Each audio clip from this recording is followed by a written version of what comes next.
I was reviewing quarterly reports in my corner office when Harrison Blackwell stormed through my door without knocking, his designer suit wrinkled from what I assumed was another night of partying. He slammed a rejection letter on my desk and called me a worthless paper pusher who didn't understand real business. What Harrison didn't know was that I wasn't just another mid-level employee at Blackwell Industries. I was Sophia Chen, Senior Trust Fund Administrator, and I had been secretly managing his $100 million inheritance for the past 3 years, waiting for the perfect moment to teach him a lesson he'd never forget. Before we jump back in, tell us where you're tuning in from, and if this story touches you, make sure you're subscribed, because tomorrow I've saved something extra special for you. The morning started like any other Tuesday at Blackwell Industries headquarters in downtown Seattle. Rain drummed against the floor-to-ceiling windows of my 23rd floor office, creating a rhythmic backdrop to the soft clicking of my keyboard as I processed trust fund distributions for some of the wealthiest families on the West Coast. Most people assumed I was just another financial analyst, buried in spreadsheets and compliance reports. They had no idea that my real job was far more complex and infinitely more powerful. My name is Sophia Chen, and for the past 8 years I've worked in the private wealth management division of Blackwell Industries. On paper, my title reads Senior Financial Analyst, but in reality, I'm what the ultra-wealthy call a trust fund steward. I manage the complicated financial instruments that keep generational wealth flowing from parents to children, ensuring that spoiled heirs don't destroy family fortunes overnight, while still providing them with enough money to live comfortably. The irony of my position wasn't lost on me. I grew up in a studio apartment above my grandmother's noodle shop in the International District, where every dollar was counted twice and luxury meant ordering takeout on Chinese New Year. My parents immigrated from Taiwan with nothing but determination and a belief that education could change everything. They worked 16-hour days so I could attend private school, then celebrated when I earned a full scholarship to Stanford for my MBA in financial management. Now I controlled more money in a single day than my family had seen in their entire lives, yet I still drove my grandmother's old Honda Civic and lived in a modest one-bedroom apartment in Capitol Hill. The wealthy families I served assumed I was just grateful to work in their world, never imagining that I understood their financial structures better than they did. Harrison Blackwell was different from my other clients, though technically he wasn't my client at all. His father, Edmund Blackwell, was the founder and CEO of Blackwell Industries, a tech conglomerate worth over $2 billion. Edmund had hired our private wealth division specifically to manage his son's trust fund, which had been established when Harrison turned 18, but wouldn't fully vest until his 30th birthday. The trust was worth exactly $112 million, growing by approximately 8% annually through carefully managed investments. Harrison received monthly distributions of $50,000 for living expenses, with larger amounts available for approved purchases like real estate, education, or business investments. What Harrison didn't realize was that every request, every expenditure, every financial decision related to his trust fund crossed my desk for approval. I had been managing Harrison's money for 3 years, ever since the previous administrator retired. During that time, I had watched Harrison evolve from a moderately entitled young man into something approaching a monster. The monthly $50,000 had become insufficient for his lifestyle. He wanted more, demanded more, and increasingly blamed the trust administrators for his perceived financial constraints. Harrison was 27 now, 3 years away from gaining full control of his inheritance. But Edmund Blackwell had built several safeguards into the trust structure, including performance benchmarks related to Harrison's professional development and personal responsibility. If Harrison failed to meet certain criteria, the trust fund could be modified, delayed, or even restructured entirely. That's where my real expertise came in. I wasn't just processing Harrison's requests for money.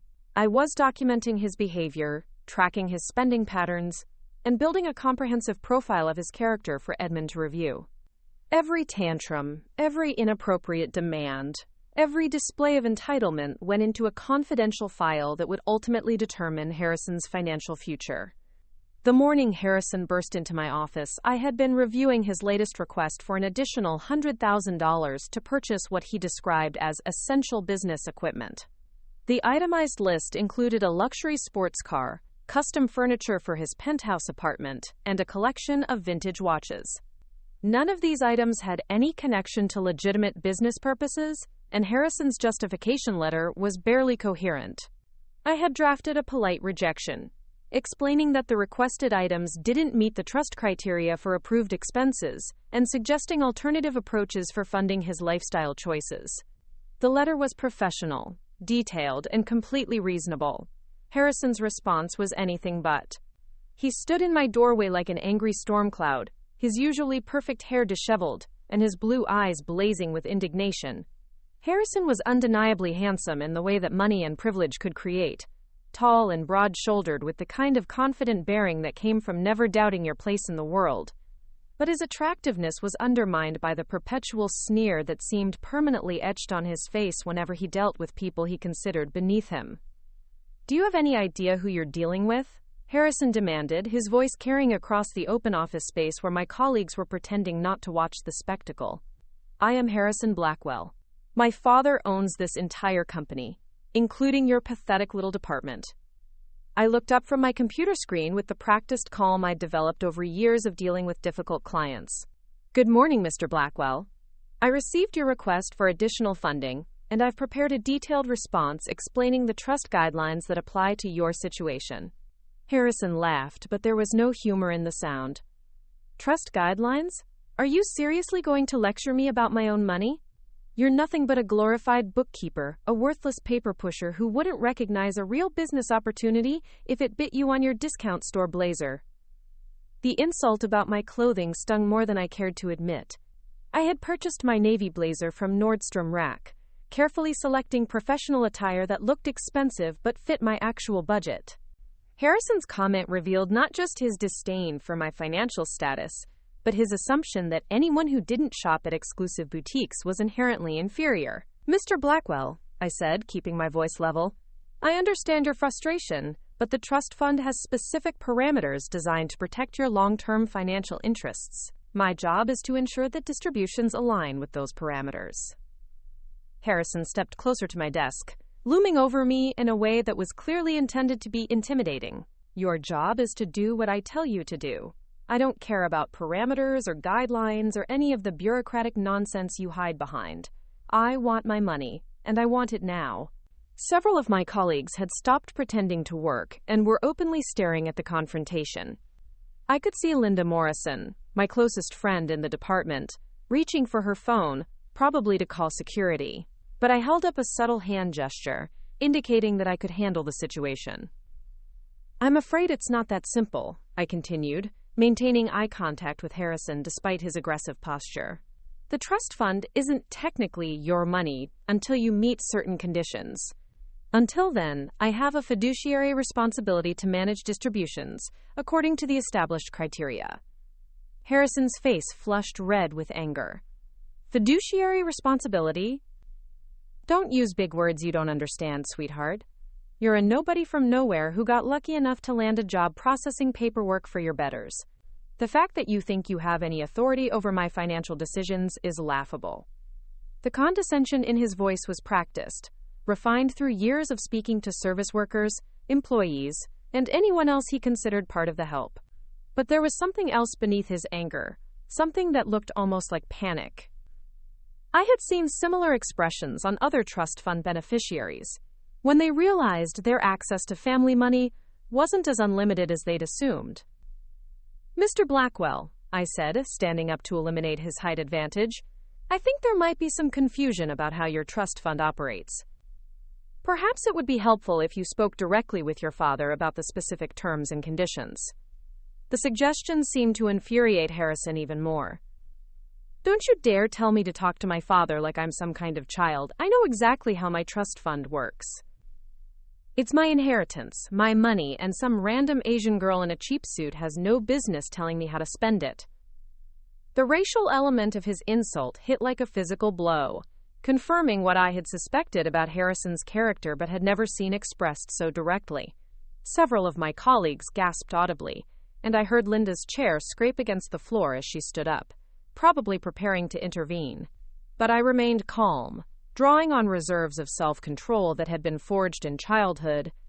When other kids made similar comments about my appearance, my family's restaurant, my parents' accents, You shouldn't have to endure that kind of abuse from anyone, especially not someone whose family employs you. As Linda returned to her desk, I sat alone with the weight of what had just happened. Harrison's outburst had been more revealing than he probably realized. His desperation for additional money, his panic at the suggestion of speaking with his father, his increasing hostility toward trust administrators, all pointed to deeper problems than simple entitlement. I pulled up Harrison's file on my computer, scrolling through 3 years of financial records, expense reports, and behavioral documentation. The pattern was clear and increasingly concerning. Harrison's spending had escalated dramatically over the past 18 months. His monthly $50,000 was supplemented by frequent requests for additional funds, usually justified by vague business opportunities or investment schemes. More troubling were the recent credit reports showing significant debt accumulation. Preparing and narrating this story took us a lot of time, so if you are enjoying it, subscribe to our channel. It means a lot to us. Now, back to the story. Harrison had been using his trust fund distributions as collateral for private loans, borrowing against his future inheritance to fund a lifestyle that far exceeded his current income. The financial instruments he'd created were complex and potentially devastating if not properly managed.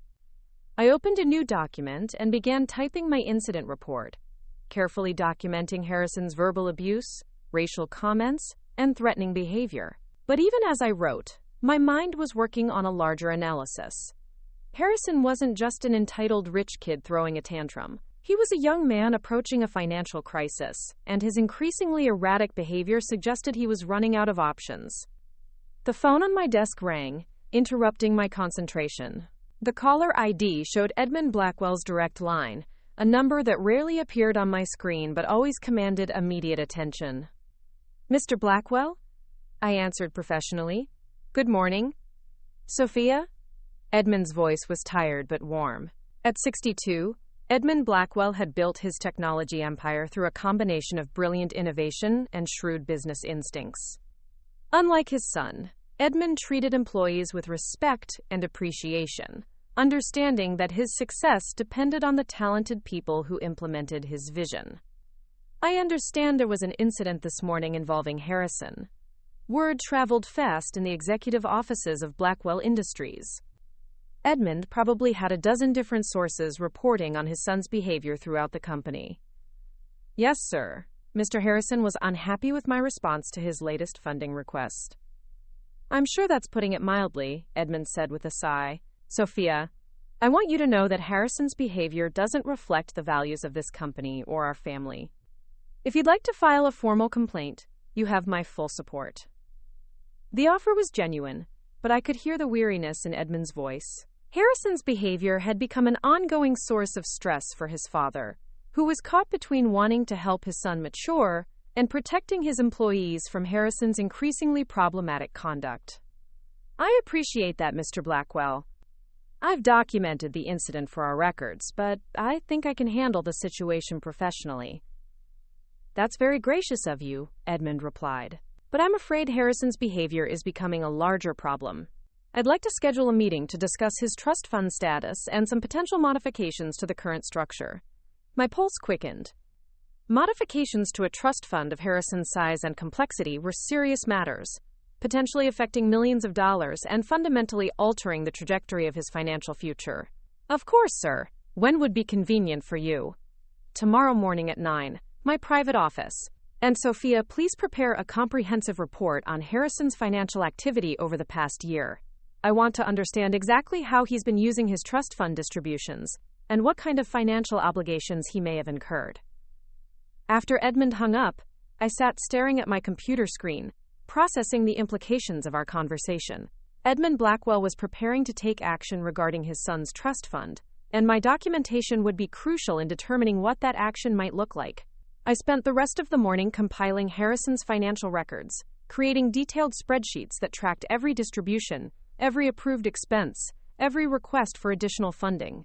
The picture that emerged was troubling. Harrison had been burning through money at an unsustainable rate, using creative financial instruments to access funds beyond his monthly allowance. More concerning were the patterns of behavior documented in my incident reports. Harrison's treatment of employees had deteriorated significantly over the past year. He had verbally abused administrative assistants, made inappropriate comments to female colleagues, and generally conducted himself as though company policies didn't apply to him. The most damaging evidence was Harrison's own correspondence. His funding requests had become increasingly entitled and poorly reasoned.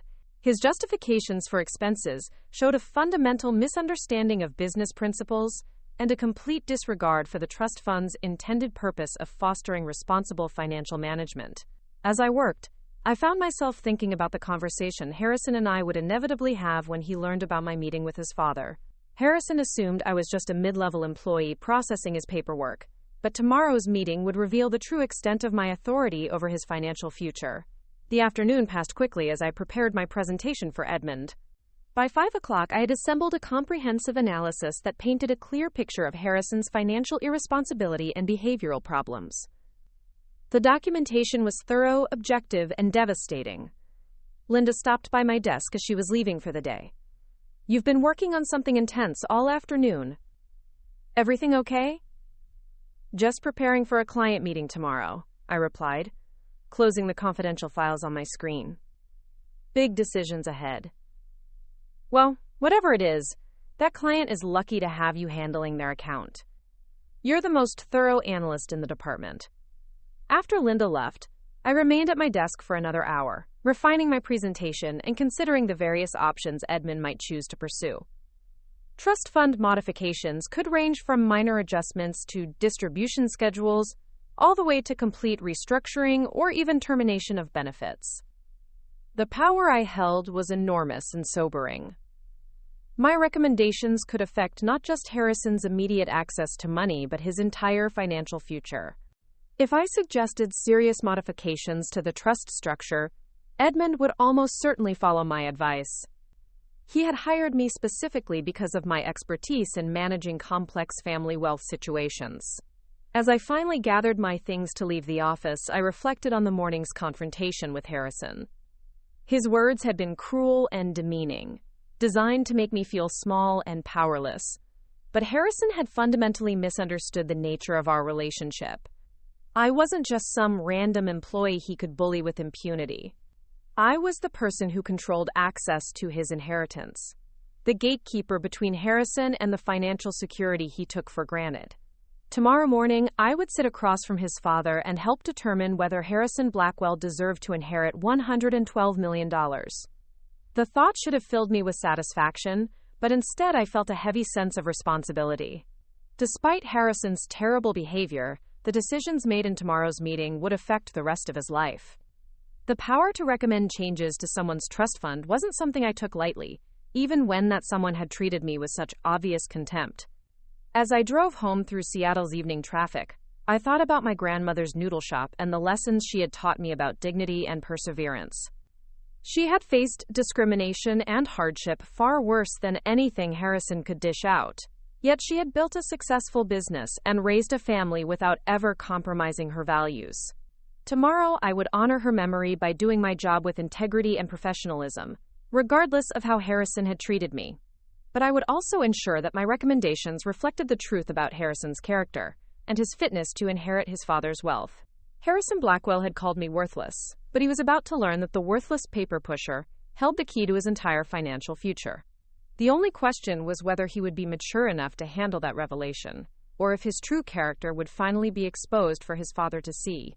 The next morning arrived with typical Seattle drizzle, but I felt unusually energized as I prepared for what would likely be the most consequential meeting of my career. My grandmother's voice echoed in my mind as I selected my most professional outfit, a charcoal gray suit that I had splurged on for important client presentations. She always said that when facing powerful people, you must dress like you belong at their table, not like you're grateful to be invited. I arrived at Blackwell Industries an hour early, using the extra time to review my presentation materials one final time. The executive floor felt different at 7 in the morning, quieter and more serious than the bustling energy that would fill the building later. Edmund Blackwell's corner office occupied the entire northwest section of the 42nd floor, with panoramic views of Elliott Bay and the Olympic Mountains beyond. I had been in Edmund's office only twice before, both times for annual reviews that felt more like friendly conversations than formal evaluations. The space reflected his personality perfectly, combining expensive furnishings with personal touches that revealed his humanity. Family photographs lined his mahogany desk, including several pictures of Harrison from his childhood and teenage years, back when his smile looked genuine rather than practiced. As I arranged my documents on the conference table, I noticed a framed photo of Harrison's graduation from Stanford Business School 3 years earlier. He stood between his parents, arms around both of them, looking proud and optimistic about his future. The contrast with the angry, entitled man who had berated me yesterday was striking, and somehow made the situation more tragic. Edmund arrived precisely at 9 o'clock, carrying 2 cups of coffee and wearing the kind of tired expression that suggested he had been awake for hours, probably dreading this conversation as much as I was. At 62, he remained handsome in a distinguished way, his silver hair perfectly styled and his posture reflecting decades of confident leadership. But the lines around his eyes had deepened noticeably over the past year, coinciding with Harrison's increasingly problematic behavior. "Sophia, thank you for accommodating this early meeting," Edmund said, handing me one of the coffee cups. I wanted to discuss Harrison's situation before the rest of the office arrived. These matters require discretion. I accepted the coffee gratefully, noting that Edmund had remembered exactly how I preferred it prepared, with minimal cream and no sugar. Such attention to detail was characteristic of his management style and explained much of his business success. "Of course, Mr. Blackwell. I understand the sensitive nature of family financial matters." Edmund settled into the chair across from me, his expression grave.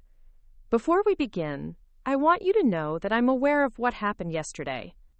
Harrison's behavior was unacceptable, and I've already spoken with him about treating company employees with respect. The conversation with Harrison must have been difficult.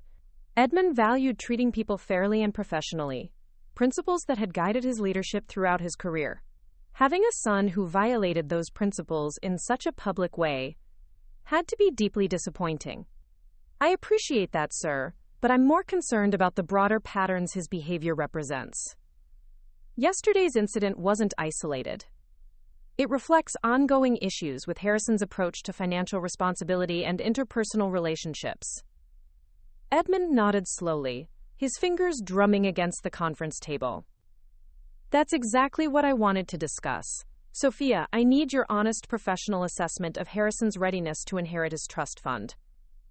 No family loyalty, no personal considerations, just your expert opinion based on 3 years of managing his finances." The weight of his request settled over me like a heavy blanket. Edmund was asking me to evaluate his son's character and make recommendations that could fundamentally alter Harrison's future. The trust fund wasn't just money. It represented financial security, social status, and the ability to pursue any opportunity Harrison might choose. My assessment could take all of that away. I opened my laptop and activated the presentation I had prepared, displaying the first slide on the large monitor mounted on the conference room wall. "Mr. Blackwell, I've prepared a comprehensive analysis of Harrison's financial activity and behavioral patterns over the past 3 years. The data reveals several concerning trends that suggest he may not be ready for unrestricted access to his inheritance." The first section of my presentation focused on Harrison's spending patterns, with detailed charts showing his monthly distributions, supplemental requests, and debt accumulation. The visual representation was stark and undeniable. Harrison's expenses had increased by 240% over 3 years, far outpacing any reasonable inflation or lifestyle adjustment. As you can see, I explained, pointing to specific data points, Harrison's spending has become increasingly erratic and poorly justified. His monthly $50,000 allowance, which should comfortably support most lifestyles, has been supplemented by an average of 37 additional requests per year, totaling over $2 million in extra distributions. Edmund studied the charts carefully, his business mind automatically processing the implications. What kind of expenses are driving these additional requests? I clicked to the next slide, which categorized Harrison's purchases over the past year. The largest category is what Harrison describes as business investments, accounting for approximately 60% of additional distributions. However, when I investigate these investments, most turn out to be high-risk ventures, with no legitimate business plans or credible financial projections. The examples were embarrassing. Harrison had invested $200,000 in a cryptocurrency startup run by his college fraternity brother, $50,000 in a nightclub venture that folded within 6 months, and another $100,000 in what he described as a revolutionary social media platform that never progressed beyond a basic website. The second largest category, I continued, consists of luxury purchases that Harrison attempts to justify as business expenses. Custom-tailored suits for networking events, a Rolex collection for building relationships with potential investors, first-class travel for exploring business opportunities that invariably turn out to be vacation destinations. Edmund's expression grew more troubled with each revelation. What about legitimate business expenses? Has Harrison shown any interest in developing actual professional skills or building a career? This was perhaps the most damaging aspect of my analysis. Unfortunately, no. Harrison has made no progress toward the professional development benchmarks established in his trust agreement. He was supposed to complete a management training program within 2 years of accessing the trust fund. He enrolled in 3 different programs but never finished any of them, claiming they were beneath his existing knowledge level. I clicked to a slide showing Harrison's employment history, which was sparse and disappointing. Harrison has held 4 different positions within Blackwell Industries over the past 3 years, but none lasted longer than 8 months. His supervisors consistently reported problems with attendance, attitude, and basic professional competence. The pattern was clear and troubling. Harrison would start each new position with enthusiasm, convinced that he understood the business better than his supervisors. When faced with actual work requirements and performance expectations, he would become frustrated and combative, ultimately either quitting or being reassigned to avoid conflicts. His most recent position in the marketing department ended 6 weeks ago, I continued, when Harrison publicly criticized his director's strategic decisions during a client presentation. The incident was so embarrassing that we nearly lost a major account. Edmund rubbed his temples, looking older than his 62 years. I wasn't aware the situation had deteriorated to that extent. Harrison told me he was taking time off to pursue entrepreneurial opportunities.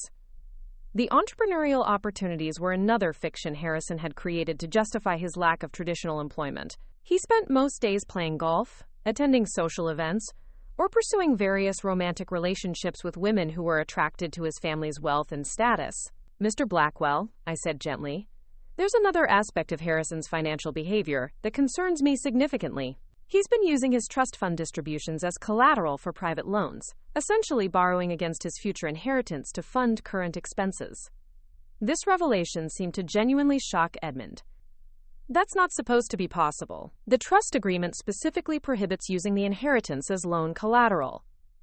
I displayed a new slide showing the complex financial instruments Harrison had created. Technically, he's not violating the letter of the trust agreement, but he's definitely violating its spirit. Harrison has established relationships with private lending firms that specialize in serving trust fund beneficiaries. They provide loans based on the borrower's expected inheritance, with the understanding that the loans will be repaid when the trust fund vests. The mechanics were complicated but essentially predatory. Harrison had borrowed over $3 million against his future inheritance, with interest rates that would consume a significant portion of his trust fund, even if he managed the money responsibly after inheriting it. The most concerning aspect, I continued, is that these loans come with acceleration clauses. If Harrison's trust fund is modified or delayed for any reason, the entire loan balance becomes immediately due. Given his current financial position, he would be unable to repay these obligations without access to his inheritance. Edmund stared at the financial projections in silence, his business acumen automatically calculating the implications. Harrison had essentially trapped himself in a financial prison, dependent on receiving his inheritance exactly as scheduled, or facing potential bankruptcy. How much total debt has he accumulated? Edmund asked quietly. I pulled up the comprehensive analysis I had prepared, including traditional credit cards, personal loans, and the trust fund collateral arrangements. Harrison owes approximately $4.7 million. His monthly debt service obligations exceed his current trust fund allowance, by roughly $15,000. The numbers painted a picture of financial disaster masked by continuing access to family money. Harrison was living far beyond his means, accumulating debt that would cripple his financial future, and showing no awareness of the consequences of his choices. This explains his increasingly desperate requests for additional funding, Edmund mused. He's not just funding a lavish lifestyle, he's trying to stay ahead of loan payments and credit obligations. I nodded, clicking to the next section of my presentation. Which brings us to the behavioral analysis. Harrison's financial stress appears to be driving increasingly erratic and inappropriate conduct. The documentation I had compiled was extensive and damaging. Harrison's treatment of employees had deteriorated dramatically over the past year, with multiple complaints about verbal abuse, inappropriate comments, and threatening behavior. The incident in my office yesterday was just the latest example of a pattern that had become impossible to ignore. I've documented 17 separate incidents over the past 18 months, where Harrison has verbally abused company employees, I explained, displaying a timeline of complaints. The incidents have increased in frequency and severity, suggesting that his behavior is escalating rather than improving. Edmund studied the timeline with obvious distress. Each incident represented not just Harrison's poor judgment, but also Edmund's failure as a father to instill proper values in his son. The weight of that failure was visible in his expression. "What kind of incidents are we talking about?" he asked, though his tone suggested he wasn't sure he wanted to hear the details. I had anticipated this question and prepared carefully. Verbal abuse of administrative staff, inappropriate comments to female employees, racial and ethnic slurs directed at service workers, public humiliation of colleagues during meetings, and threats against employees who challenge his authority or decisions. The specific examples were even worse than the summary suggested. Harrison had made a female intern cry by publicly criticizing her appearance during a department meeting. He had used racial slurs when speaking to the building's maintenance staff. He had threatened to have employees fired for minor infractions or perceived slights. The pattern suggests someone who feels entitled to treat others poorly based solely on his family's wealth and status, I continued. Harrison seems to believe that being your son grants him authority over company employees, regardless of their actual roles or his position within the organization. Edmund was quiet for several minutes, processing the implications of what I had presented. The man who had built a multi-billion-dollar company through intelligence, hard work, and treating people fairly, was confronting the reality that his son embodied everything he opposed in business and life. "Sophia," he said finally, "in your professional opinion, what would happen if Harrison gained unrestricted access to his trust fund in 3 years?" I had been dreading this question because the answer was so clear and so devastating. Based on his current financial trajectory and behavioral patterns, I believe Harrison would exhaust his entire inheritance within 5 to 7 years. The debt he's already accumulated, combined with his escalating spending habits and lack of income-generating skills, would create an unsustainable financial situation. The projection was conservative. Harrison's spending was accelerating faster than his debt accumulation, suggesting that he might burn through his inheritance even more quickly than my analysis indicated. More concerning, I continued, is the potential legal and reputational damage Harrison could cause with unlimited financial resources. Harrison's behavior indicates someone who needs structure, accountability, and consequences for poor decisions. I clicked to my final slide, which outlined a comprehensive restructuring proposal. I would suggest converting the trust from a standard inheritance to a supervised distribution system. Harrison would receive his monthly allowance, but would need to demonstrate professional development, financial responsibility, and appropriate conduct to access larger amounts. The restructuring would essentially place Harrison in financial probation, requiring him to prove his worthiness for inheritance rather than simply waiting for his 30th birthday.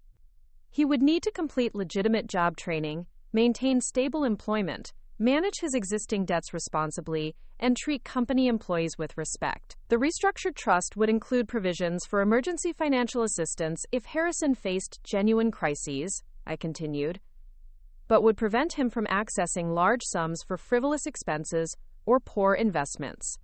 Most importantly, it would include mechanisms for addressing his debt obligations without rewarding the behavior that created them. Edmund studied my proposal carefully, his business mind evaluating the legal, financial, and family implications. How would this affect Harrison's immediate situation? You mentioned he has significant debt obligations. This was the delicate part of my recommendation. The restructuring would need to address Harrison's existing debts to prevent immediate financial collapse. I would suggest a one-time debt consolidation payment that eliminates his current obligations while imposing strict controls on future borrowing. The debt consolidation would cost approximately $5 million, but would give Harrison a clean financial slate and the opportunity to demonstrate improved judgment. However, it would also represent his final chance to prove himself worthy of inheriting the remaining $107 million. What if Harrison refuses to accept the restructured terms? Edmund asked. I had considered this possibility extensively. The trust agreement gives you considerable discretionary authority as the trustee. Harrison can contest your decisions, but the documentation I've compiled provides strong justification for any modifications you choose to implement. Harrison would undoubtedly be furious about losing unrestricted access to his inheritance, but his financial situation left him with limited options. He needed the trust fund more than the trust fund needed him. There's one more consideration, I added. Harrison's behavior toward employees, particularly yesterday's incident, could expose the company to legal liability. His verbal abuse and discriminatory comments create a hostile work environment that could result in lawsuits and regulatory investigations. This aspect of the situation extended beyond family dynamics into legitimate business concerns.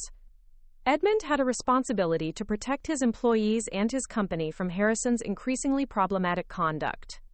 Edmund sat in contemplative silence for several minutes, weighing the competing interests of family loyalty, business responsibility, and his own values. The decision would fundamentally alter his relationship with his son while potentially saving Harrison from financial and personal catastrophe. Sophia, he said finally, I want you to prepare the legal documents necessary for restructuring Harrison's trust fund according to your recommendations. I'll need everything ready for implementation within 2 weeks. The timeline was aggressive but achievable. Trust fund modifications required extensive legal review and documentation, but Edmund's decision suggested he was prepared to act decisively, rather than allowing Harrison's situation to deteriorate further. Of course, Mr. Blackwell. I'll coordinate with our legal department and the trust administration firm to ensure everything is properly documented. Edmund nodded, then looked directly at me with an expression that mixed gratitude with sadness.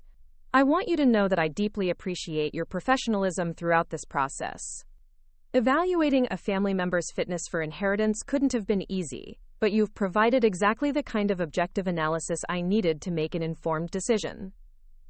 His words carried weight because they acknowledged the personal cost of my role in Harrison's financial future. I had been forced to document and analyze the failings of someone I had to interact with regularly, knowing that my recommendations could destroy his expectations for his life. I also want to apologize again for Harrison's behavior yesterday, Edmund continued. His comments were inexcusable, and I want you to know that they don't reflect the values of this company or our family. The apology was sincere, but it couldn't erase the memory of Harrison's words, or the casual cruelty with which he had dismissed my worth as a person. Those moments had revealed something fundamental about his character that went beyond financial irresponsibility into basic human decency. Thank you, sir. I understand that family situations are complicated, and I hope the restructuring will give Harrison the motivation he needs to develop better judgment and professional skills. As I gathered my presentation materials, I reflected on the morning's conversation and its implications. In 2 weeks, Harrison Blackwell would discover that his financial future looked very different than he had assumed. The worthless paper pusher he had berated yesterday held the authority to restructure his inheritance, and she had recommended exactly that course of action. The restructuring would force Harrison to confront the consequences of his behavior while providing him with the opportunity to prove himself worthy of his family's wealth. Whether he would rise to that challenge or continue his pattern of entitlement and irresponsibility remained to be seen. Edmund walked me to the door of his office, his demeanor professional but warm. Sophia, I know this won't be easy when Harrison learns about the restructuring. If you need any support, or if his behavior becomes problematic again, please don't hesitate to contact me directly. The offer was both reassuring and ominous. Edmund expected Harrison to react poorly to the news about his trust fund, and he was already planning to protect me from potential retaliation. The next 2 weeks would be crucial in determining how Harrison would handle the reality that his financial future was no longer guaranteed. As I returned to my office, I felt a complex mixture of satisfaction and apprehension. Justice was being served, but it came with the knowledge that Harrison's world was about to collapse around him. The man who had called me worthless was about to learn that his own worth would be measured by standards he had never bothered to meet. I spent the rest of the day coordinating with legal counsel and trust administration specialists, beginning the complex process of restructuring a $100 million inheritance. The paperwork was extensive and technically challenging, but the underlying principle was simple. Harrison Blackwell would need to earn his inheritance, rather than simply waiting to receive it. The irony wasn't lost on me that I was spending my afternoon protecting Harrison's long-term financial interests more effectively than he had ever done himself. Despite his terrible treatment of me, I was working to ensure that he had the opportunity to mature into someone worthy of his family's wealth. Whether Harrison would recognize that opportunity or continue to see himself as a victim of unfair restrictions would determine not just his financial future, but his character as a human being. In 2 weeks, we would all find out which version of Harrison Blackwell would emerge when his assumptions about entitlement were finally challenged by reality. 2 weeks passed with remarkable efficiency as I worked with our legal team to finalize Harrison's trust fund restructuring. The new documents were comprehensive and ironclad, establishing clear performance benchmarks that Harrison would need to meet before accessing any significant portion of his inheritance.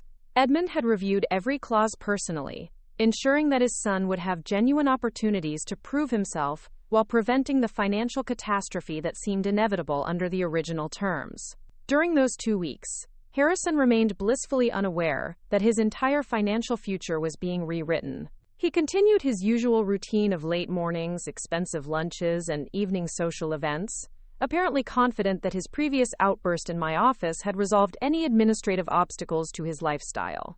I occasionally saw him in the company corridors, always impeccably dressed and radiating the casual arrogance that comes from never doubting your place in the world. The contrast between Harrison's assumptions and the reality being prepared for him was stark. While he planned his next luxury purchase or investment scheme, I was documenting every legal mechanism that would prevent such expenditures without proper justification and approval. The power dynamic he had tried to establish through intimidation and insults was about to be completely reversed. Edmund had scheduled the revelation meeting for a Friday afternoon in his private conference room, choosing a time when most employees would have left for the weekend to minimize potential spectacle. He had asked me to attend as the trust administrator who would be implementing the new structure, though Harrison remained unaware of my central role in documenting his unfitness for inheritance. I arrived at the executive floor 15 minutes early, carrying a leather portfolio containing copies of all relevant documents and backup materials Harrison might demand to see. My grandmother's voice echoed in my mind as I prepared for what would likely be the most confrontational meeting of my career. She had always taught me that dignity came not from avoiding conflict, but from maintaining your principles when challenged by people who had no principles themselves. Edmund was already in the conference room when I arrived, reviewing the restructuring documents one final time. His expression was grave but determined, the look of a man who had made a difficult decision and was prepared to see it through regardless of personal cost. At 62, he had built his reputation on making tough choices based on solid analysis rather than emotional considerations. "Sophia, thank you for being here," he said, gesturing to the chair beside him. "I know this won't be pleasant, but your presence is essential. Harrison needs to understand exactly who has been managing his trust fund and why these changes are necessary." The seating arrangement was deliberate. Edmund had positioned us as partners in this intervention, presenting a united front that would make it impossible for Harrison to dismiss the restructuring as arbitrary or unfair. My expertise and documentation had driven the decision, and my ongoing role would ensure proper implementation. "How do you think he'll react?" I asked, though I suspected we both knew the answer. Edmund's expression was rueful. "Badly. Harrison has never handled disappointment well, and this will feel like the ultimate betrayal." But that reaction will tell us everything we need to know about whether he's capable of the maturity required for managing serious wealth. At precisely 3 o'clock, Harrison arrived with his usual confident swagger, dressed in a custom-tailored navy suit that probably cost more than most people's monthly salaries. His smile was relaxed and expectant, suggesting he assumed this meeting was about approving his latest funding request or discussing some new opportunity for accessing his inheritance early. "Dad, perfect timing," Harrison said, settling into the chair across from us without acknowledging my presence. "I've been thinking about our conversation last week, and I have some ideas about expanding my business portfolio that could really accelerate my professional development." The obliviousness was almost painful to witness. Harrison had no idea that his professional development, or lack thereof, was exactly why we were meeting. His confidence in his own abilities and worthiness remained completely intact, despite years of evidence to the contrary. "Harrison," Edmund began carefully, "we need to have a serious conversation about your trust fund and your future with this company. I've asked Sophia to join us because she's been managing your financial accounts and has important insights to share." For the first time, Harrison seemed to notice my presence, his expression shifting to mild annoyance. "Why is she here? I thought this was a family meeting about my inheritance." The dismissive tone was familiar but now carried additional irony given that I was probably more familiar with the details of his inheritance than Harrison himself. He still saw me as an irrelevant administrative employee rather than the person who controlled his financial future. "Sophia is here," Edmund replied, "because she's been the senior administrator for your trust fund for the past 3 years. Every distribution, every request, every financial decision has crossed her desk for review and approval." Harrison's expression froze as he processed this information. I could see his mind working backward through our interactions, recontextualizing every conversation and conflict in light of this revelation. The worthless paper pusher he had berated was actually the gatekeeper to his inheritance. "That's impossible," Harrison said slowly, his voice losing its usual confidence. "The trust fund is managed by an external firm. I receive monthly statements from Cascade Financial Management." I opened my portfolio and handed him a business card that identified me as Senior Trust Administrator for Cascade Financial Management, Private Wealth Division. Cascade Financial is a subsidiary of Blackwell Industries, established specifically to manage complex family wealth situations. "I've been your trust administrator since Mr. Patterson retired 3 years ago." The color drained from Harrison's face as he stared at the business card. Every arrogant assumption, every condescending comment, every moment of casual cruelty suddenly took on new significance. He had been systematically alienating the person who controlled access to his inheritance. "You," he whispered, his voice barely audible. "You've been controlling my money this entire time." The word controlling was telling.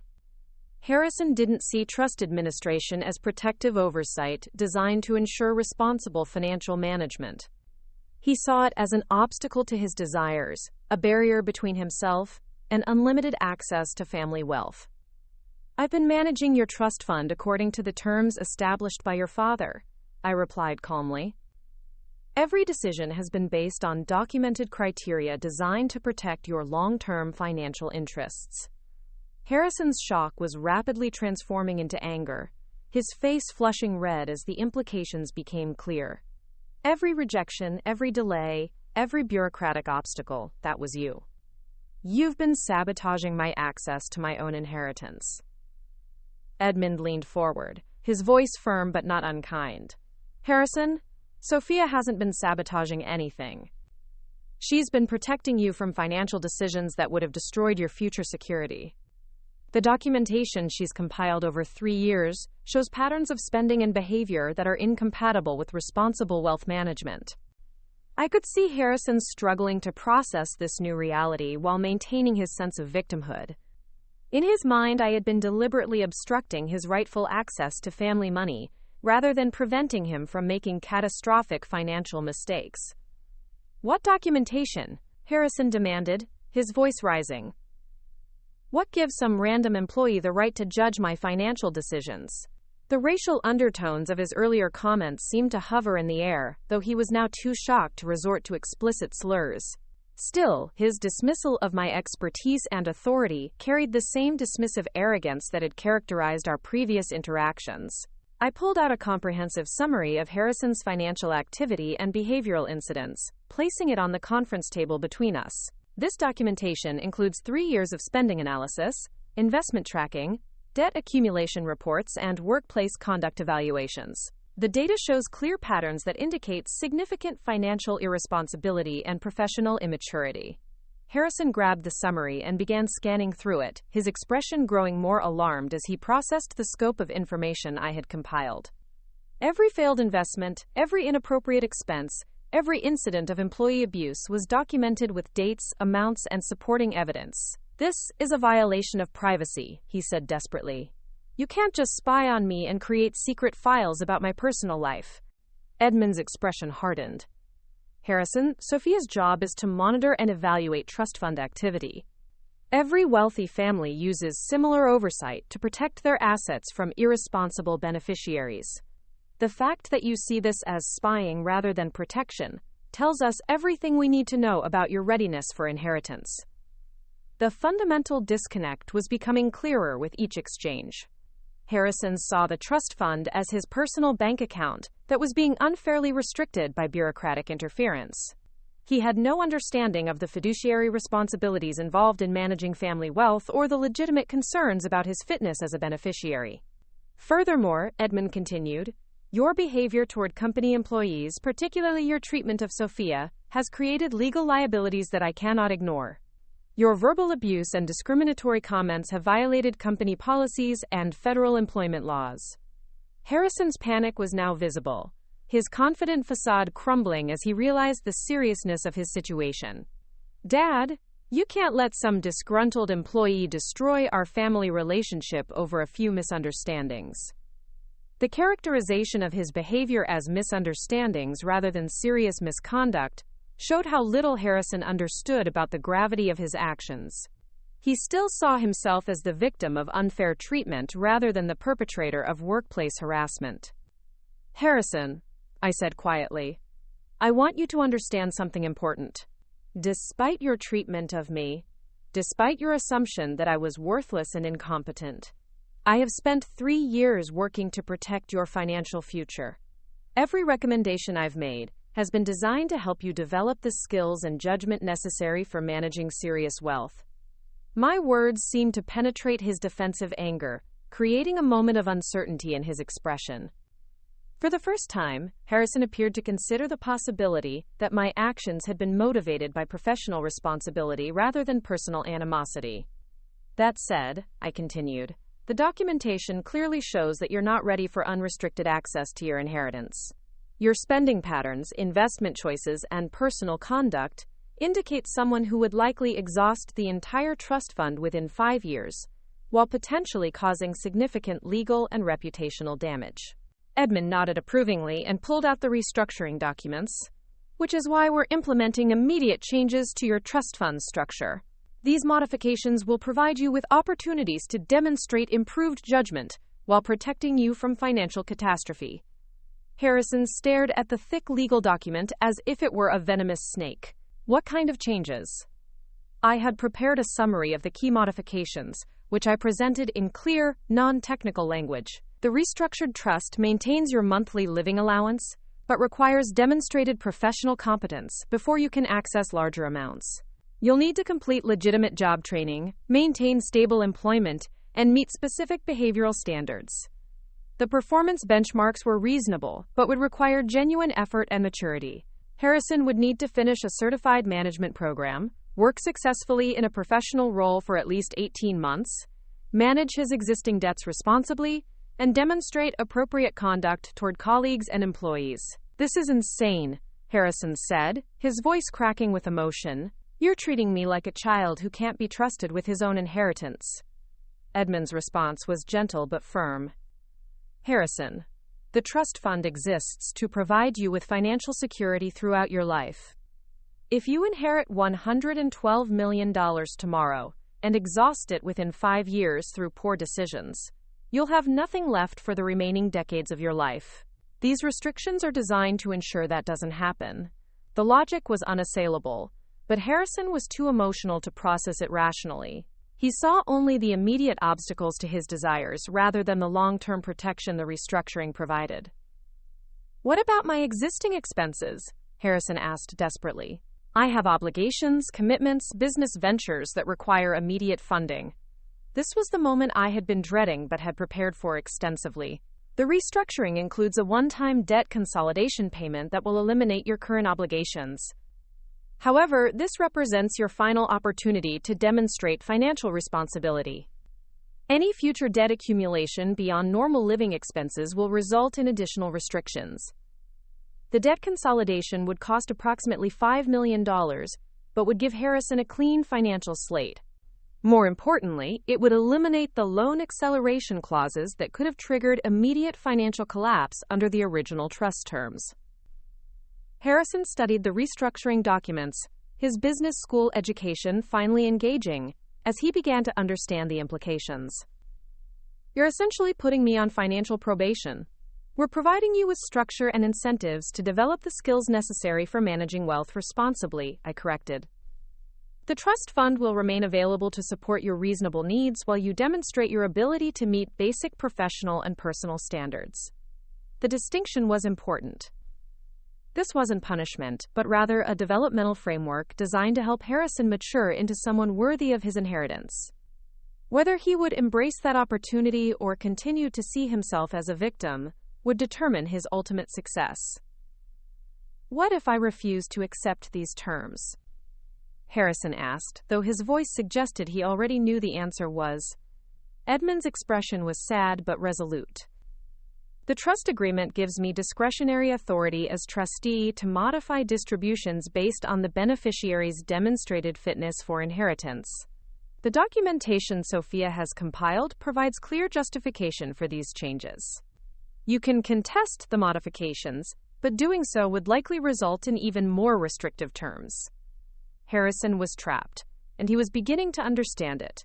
His poor decisions over 3 years had created a situation where he needed the trust fund more than the trust fund needed him.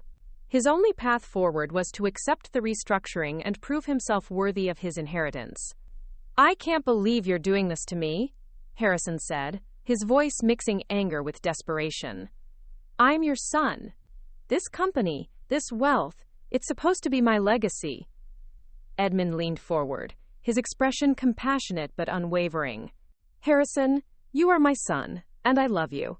But love doesn't mean enabling destructive behavior. This restructuring gives you the chance to become the man I know you can be, someone worthy of the Blackwell legacy."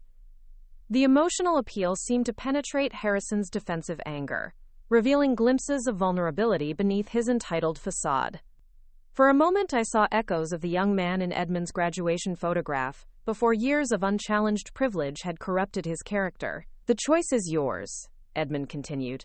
"You can accept these terms and use this opportunity to develop genuine professional competence and personal maturity, or you can continue fighting the restrictions and likely face even more severe limitations on your access to the trust fund."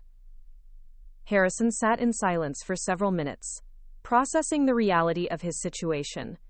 The confident, arrogant young man who had berated me 2 weeks earlier was gone, replaced by someone who was finally confronting the consequences of his choices.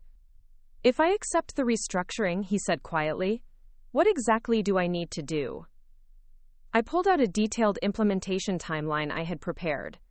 "First, you'll enroll in the Northwestern Executive Leadership Program, which requires 1 year of intensive management training with real-world business applications. Second, you'll accept a legitimate position within Blackwell Industries, with clear performance expectations and regular evaluations." The program I had selected was rigorous and well-respected, designed for executives who needed to develop actual leadership skills, rather than simply managing inherited wealth. Harrison would be challenged academically and professionally in ways he had never experienced. "Third," I continued, "you'll work with a certified financial planner to develop personal budgeting and investment skills. Your monthly allowance will continue, but any requests for additional funds must be justified according to specific criteria. The financial planning requirement would force Harrison to understand money management from a practical perspective, rather than simply assuming unlimited resources would always be available. Finally, I concluded, you'll participate in regular behavioral counseling to address workplace conduct issues and develop appropriate professional relationships. This includes formal apologies to employees you've mistreated and ongoing monitoring of your interactions with colleagues. The behavioral counseling was perhaps the most important element because it addressed the underlying character issues that had created Harrison's problems. Without genuine personal growth, any professional achievements would be superficial and temporary. Harrison stared at the implementation timeline, his expression unreadable. This will take years to complete. Yes, Edmund replied. Developing the skills and judgment necessary for managing significant wealth takes time.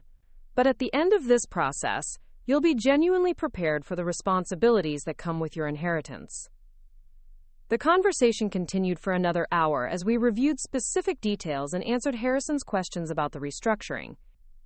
Gradually, his initial shock and anger gave way to reluctant acceptance, as he began to understand that his alternatives were limited and unappealing. I want you to know, Harrison said finally, looking directly at me, that I'm sorry for how I treated you. I was frustrated and angry, but that doesn't excuse my behavior. You were doing your job, and I should have respected that. The apology seemed genuine, though whether it reflected actual remorse or simply pragmatic recognition of his situation remained to be seen. Regardless, it represented the first time Harrison had acknowledged that his conduct had been inappropriate. Thank you, I replied. I hope this restructuring gives you the opportunity to develop into the person your father believes you can become.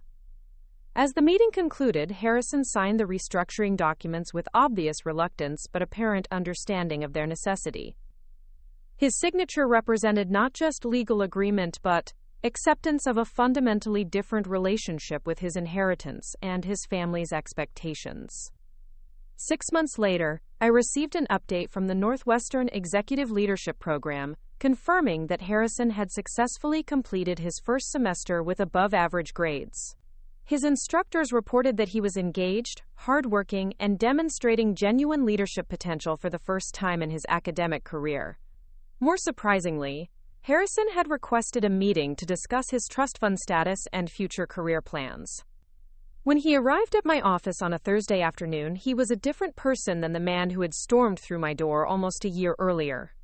Gone was the arrogant swagger and entitled demeanor. Harrison looked professional, focused, and genuinely humble as he explained his progress in the leadership program and his plans for contributing meaningfully to Blackwell Industries. Sophia, he said, I wanted to thank you for everything you did, even when I was too stupid and arrogant to appreciate it. The restructuring forced me to confront some hard truths about myself, and I am becoming a better person because of it. His transformation seemed authentic, supported by concrete achievements and behavioral changes rather than empty promises. Harrison was earning his inheritance through genuine personal growth, exactly as the restructuring had been designed to encourage. I also wanted to ask, he continued, if you'd be willing to continue as my trust administrator even after I complete all the requirements. I've learned that managing wealth responsibly requires expertise and oversight, and I trust your judgment more than my own. The request was both humbling and validating.